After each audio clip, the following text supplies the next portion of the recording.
Okay, welcome to the Week 2 webinar for edx6001x. We are doing this as a YouTube video, so I'm trying something a little bit new. So hopefully this works out for you. Let's go ahead and get into it. So let's see, when will grades be posted? Just some general class stuff that I go over each time. Grades will be posted the Tuesday or later after the class ends. Sometime afternoon, basically, Pacific Standard Time. So make sure everything's ready by then. Check the grade book, make sure all the assignments are graded and look good before that time, so you can make sure everything's ready to go. All grades will be posted at the same time, so if we're waiting on one student, we're all waiting to get our grades posted. So just keep that in mind. I know things happen. Sometimes you need a little bit of extra time or whatnot, and oftentimes I can grant that. But just keep in mind that I have to post the grades all at the same time. Discussion boards, do try to do these earlier in the week. I do give you the entire week. I give you the same amount of time to do the discussion boards as I do for the other assignments. But it does make a little more sense if you do them earlier in the week, and it makes it a little bit easier, especially when you have to respond to other people. If everybody waits till the last minute to turn them in, then it makes it harder to respond to other people, which oftentimes is part of your grade. Label parts of your responses, especially if, like it says, respond to this, and each of those things is worth 5 points or whatever. If you respond to this, but I can't find the other part of it, you might lose points, and I don't want you to lose points if you have your response in there. So sometimes it's kind of nice to just have those things labeled if you can. Check the rubric on discussion boards, because like I said, sometimes most of the time you're required to respond to at least 2 other people, so you don't want to lose points if you miss something like that. Also, I do have a website, nationaltechprof.weebly.com, that has some samples of work and whatnot that you're welcome to check out. We do have weekly meetings. They're typically on Mondays at 5 p.m. Pacific Standard Time. We're doing something a little bit different this time, so you can kind of just watch this at your leisure this week and respond to it. Weeks 2 and 3, it does say, are mandatory. To be completely honest, there is only a spot in the grade book for week 2, which is this one, so just make sure you are attending this one, and you should be good when it comes to the grade book part of it, at least. Next week, we are scheduled to be in Blackboard Collaborate. I will let you know. Sometimes there are holidays and things like that might conflict, so to speak, with our meeting. So I'll let you know what we're going to be doing with hopefully plenty of time to get ready for that. Week 4, we will be doing a Twitter chat, so if you're interested to see how Twitter works in the classroom, you can join us for that Twitter chat. I'll post some information as we get closer to that. It's a low stress kind of thing because there's no points in the grade book. You're not going to lose any points if it completely blows up in your face and something happens or whatnot. So if you are interested in checking it out, it's probably a good time to check it out with very low stress. Always check rubrics when you're doing your assignments. You don't want to miss points. If it says you need to include A and that's worth 20 points and you don't include A in your assignment, then you're, of course, going to lose those 20 points. So always check those rubrics.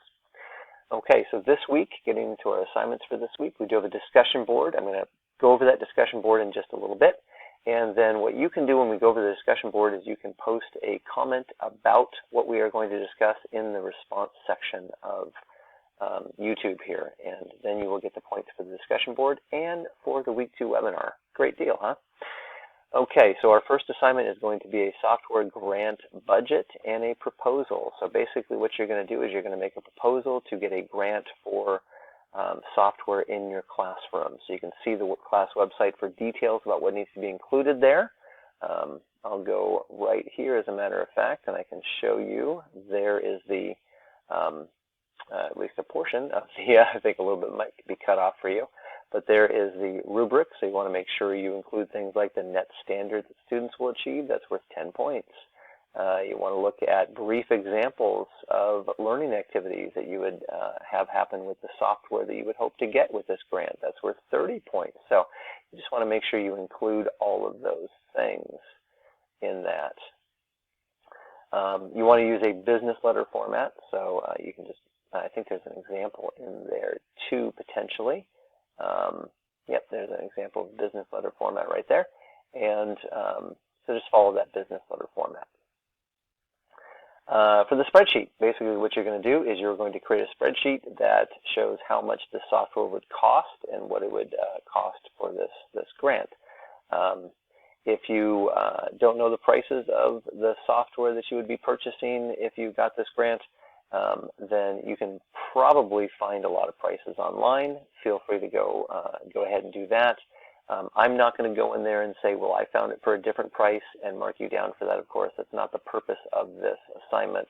So if you're a little bit off or whatever, I don't really mind so much. If you can't find prices at all, make it up. Okay, the idea is to build a spreadsheet and to do a proposal, not to have exact prices on the software. So don't let that stress you out. Also, look at the rubric right there. I'm going to bring that up again right here real quickly. Notice there is something about using the sum and the product function. So that's worth 20 points right there, 10 points for each of those. So if you don't know how to use the sum and the product function, you probably can Google it and just Google something like using the sum function or the product function in Microsoft Excel or Google Sheets or whatever spreadsheet program that you're using. And if you can't find anything there, of course, you can contact me as well. Let's see, so just check that rubric, make sure you include all parts of the rubric. The second assignment for the week is you're going to create a class newsletter. Basically, you're saying, woohoo, we won the grant, and you're going to tell the parents of the students in your class that you won that grant. You must use well, actually, I should say you must use a newsletter template. If you're really, really good at Microsoft Word or something like that, then you can make it look like a polished newsletter, then go for it. If you want to use Publisher or something like that, go for it. But for the rest of us that might need a little bit of assistance, Microsoft Word has some great newsletter templates. Google Docs even has some good newsletter templates. Bet you could Google Docs newsletter templates, and you'd probably come across a couple of them. And then again, be sure to include all parts of the rubric as well, which is right here. 1 to 2 page newsletter using a Microsoft Word template, introduction to the parents, list of the software that will be in your classroom. Here's a big one right here, how the software will enhance learning and some brief learning activities that you would do with that software. That's 50 points right there, so you don't want to forget about that one. So just make sure you include all parts of that rubric. All right, let's go ahead and jump into the discussion board. I know I'm moving kind of fast, but don't want to waste your time here. So basically for the discussion board this week, what we're going to do is we're going to have you choose a subject area. So right here, so like integrating strategies for integrating technology, of course, into the English Language Arts classroom, or an ELL classroom, or a math and science classroom, or social studies, music and art, even physical education, health education, or special education, of course. How would you integrate technology into those classrooms? So once you pick one of those, then you're going to say, choose one of those and say, what is the subject area and technology type? So you're just going to say, I am working in a special education classroom, and this is the type of technology that I will be using. And then you're going to say, you're going to answer, how could you use it in a learning activity? So basically, you're going to say, this is how I would use the technology. And how does it enhance learning? And it's going to enhance my classroom. It's going to benefit my students by doing the following. It doesn't need to be a 5-paragraph essay or something like that. We are just responding down below here in the response portion of YouTube. It doesn't have to be super lengthy. You just want to make sure you answer those things. This might be one of those areas where you could start, each area with, the subject area and technology type are, and I could use it in a learning activity by, and make that really obvious so I don't miss any of those things.